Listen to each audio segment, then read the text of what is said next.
Hi everybody, it's great to be back here again. Tomorrow's Friday, Parashat Vayishlach. This week's portion opens up with Jacob returning from Mesopotamia and now having a confrontation with his brother Esau. And it's very interesting that each one discusses when they finally get to the barriers and all the worry has passed and now they're having the meeting, the dialogue. Each one describes their situation, the financial situation of where they stand in their property and their life. And Esau is saying a very interesting expression. He uses the word Rav a lot. What does he say? He says to Jacob, who's trying to convince Esau to accept his blessing, he says, brother, you keep what you have because I have Rav, I have a lot. On the other hand, Jacob doesn't give in. He keeps going at it and he goes, no, you must accept my blessing from you. And he says, God has given me so much. Ve'yesh li chol, I have everything. And at the end, Esau gives in and he accepts the present from Jacob. But here it's very interesting, the two different descriptions. Having Esau says, I have a lot, and Jacob saying, I have a kol, I have everything. And that's very, very interesting, because if we look in the benediction of our blessing over bread, we say, every time we have bread, we say, Harachamanu yivarech, God should bless us. We talk about blessing our wife, children, family. And then we say the way he blessed, Kemoshe Baruch Avotenu, the way our forefathers were blessed. Avraham, Yitzchak, Yaakov, Abraham, Isaac, and Jacob. Bakol, Mikol, Kol. They were blessed with everything. Bakol, in everything. Mikol, from everything. Kol is everything. These are the three it's a very, very deep Kabbalistic concept here, which our sages talk about in great length in different places. But here we're going to talk about it in a simple understanding.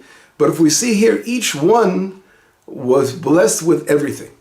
And if we look in the verses, these come from verses in the Bible. Let's go back to the beginning of Abraham, when it says Abraham was elderly. It's chapter 24, verse 1 in the chapter of Chayei Sarah. In Genesis, it says, Avram Zaken, Abraham was elderly, Baba Yamim, he was advanced in his days, Vashem berachet Avram bakol, and God blessed Abraham with everything. And then right away, it's very interesting. It says in the next verse, he calls his servant Eliezer to go find to bring a wife for his son Yitzchak. So if God blessed him with everything, why did he have to go bring a wife? That was lacking. But of course, we have to understand that the meaning. What does it mean when you're blessed with everything? But anyway, that's the first opening verse that is referred to in our benediction over bread, of the forefathers being called having everything.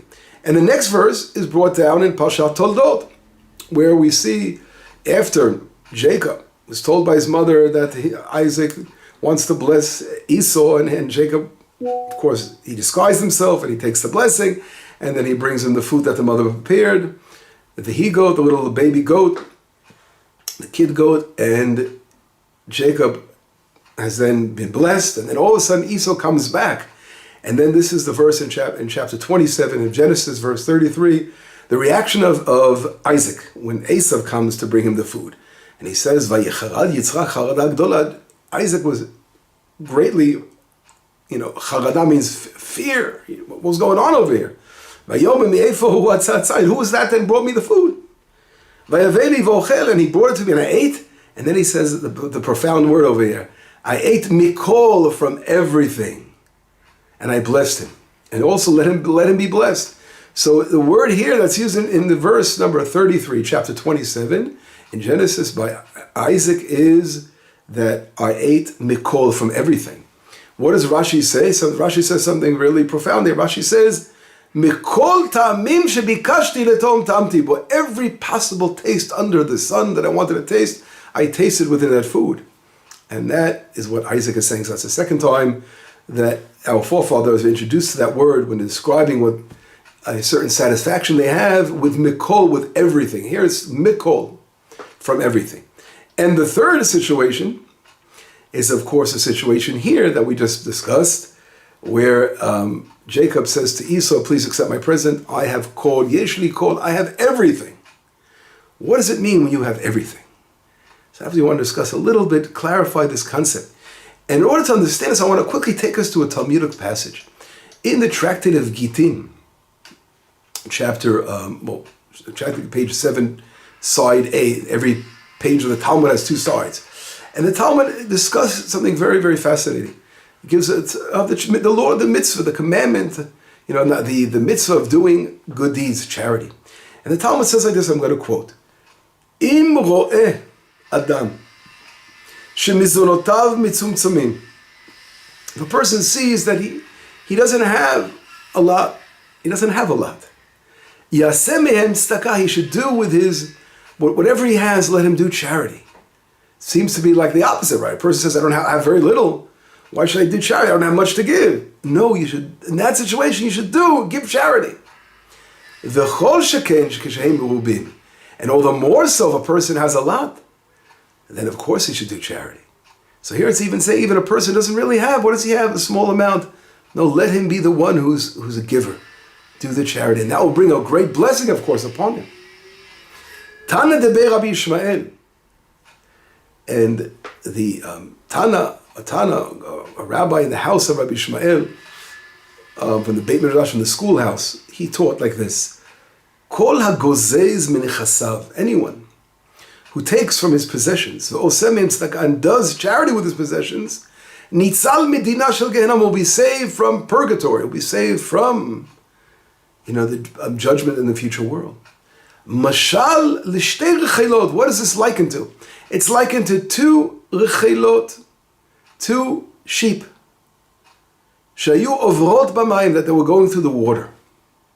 Achat gzuzah, one of them had all its wool taken off. They've already removed the wool from the sheep. The V'chat eina gzuzah, and one of them didn't have the wool taken off. Gzuzah avra, the sheep that had its wool taken off was able to pass through the water without any difficulty. But the sheep that had its full head of hair, all the wool on it, got stuck in the water because it was so laden down with weight. It went right down to the water. Now, this is a beautiful mashal, and there are different explanations, beautiful explanations about it. And I'd like to read one explanation that was quoted, that quoted the Maharal.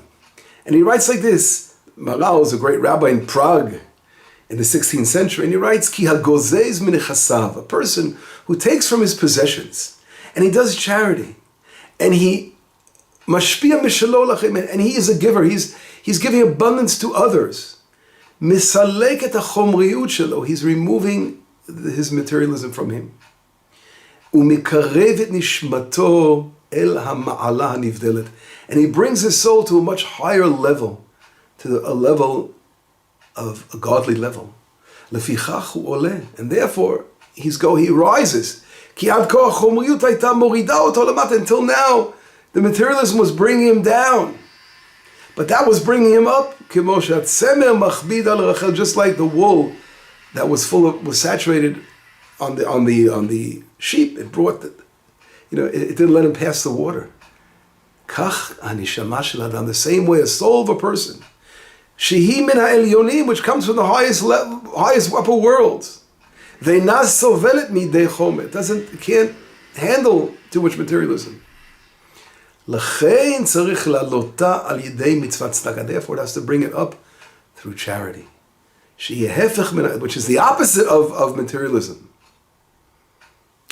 And that is why a person is saved from purgatory. Right? Purgatory, to understand what that means, and the bad judgment, because anything about purgatory in Judaism we refer to as a person drawn to his yetzer. He's drawn to his desires, which bring him down to a very physical level, and he has to rise above that. So the way to do that is the way we look at our possessions. And a person who has nothing, no, if you have very few possessions, give charity even. If you have more, of course you have to give charity. But this is a very, very beautiful lesson, which I thought would connect very well with spoken. I'm going to explain in a moment. But there's another verse I want to read. And this verse is from Jeremiah. Jeremiah says like this, Ko amar Hashem, God says, Zachalti la chesed nurayach, I remember chesed, the love and kindness of nurayach, of your younger days, avat klulotayich, the love of like a bride, lechtech, when you went after me in the desert, a place without lozua, which wasn't seated. what is Jeremiah saying? So now some of our sources talk about the word over here, klulotayich, refers to the love of a bride. Jeremiah is talking about the word kol, klulotayich is the same word as kol. It's like in the plural. So here God is hinting that there's something very deep if you, the love of the bride, also hinting to kol, being satisfied, having everything, is very, very hinted within that word. And that's a hint to some of the deepness that's discussed which around this topic itself. But getting back, of course, to our topic of today, of our forefathers, and connecting to what I just read about in the Talmud about charity. That's the difference of Esav and our forefathers. And Jacob here in the meeting that they have is that Jacob is totally satisfied. Nothing is lacking in his life. I have everything. Because when someone is walking with God, and he knows that God is always with him, he's lacking nothing. Because God is watching over him. God is escorting him every step of the way. He doesn't have fear. He doesn't have worries. You're walking with God, and you have everything. And that's really what the whole concept of the forefathers, our forefathers, the three forefathers, were totally walking with God. And that's when Jacob, we spoke about Abraham. We'll start with Abraham. He had everything. Everything was with Abraham. We know the love and kindness of Abraham was no bounds. Everything he had, he gave. He was giving, constantly giving. He was a giver. He wasn't a taker, Abraham. He was it all. And therefore, we asked the great question is, what about lacking? No, it wasn't that he was lacking. He needed to find a wife, of course, for his son Isaac. But the whole point was the faith, the way he sent his Eliezer, the way he sent his servant to go find a wife. He knew. You go there, he knew exactly what to do. He wasn't at all confused. I'm sending him, it'll work out, don't worry. What happens if they want to stay there? Don't worry. If you want, he can't leave the land of Israel. So if they want to stay there, then don't bring it. He knows that everything is with the faith and devotion to God. Isaac, the same. What does Isaac respond? We spoke about that in our previous lessons. Isaac, after being frightened, because who was this person who walks in? Surprised, there was Esav now that walks in after he blessed Jacob. What does he say? He tasted everything in that. And he says, Bochia, let him be blessed. He realized this is all from God. There's nothing else but from God. He walks with God. That is what it is to be called. And of course, Jacob confronting Esau. And Jacob coming back to the land. Here is where he says that expression. Not outside the land of Israel. When he returns to the land of Israel, Jacob can now say, I have everything.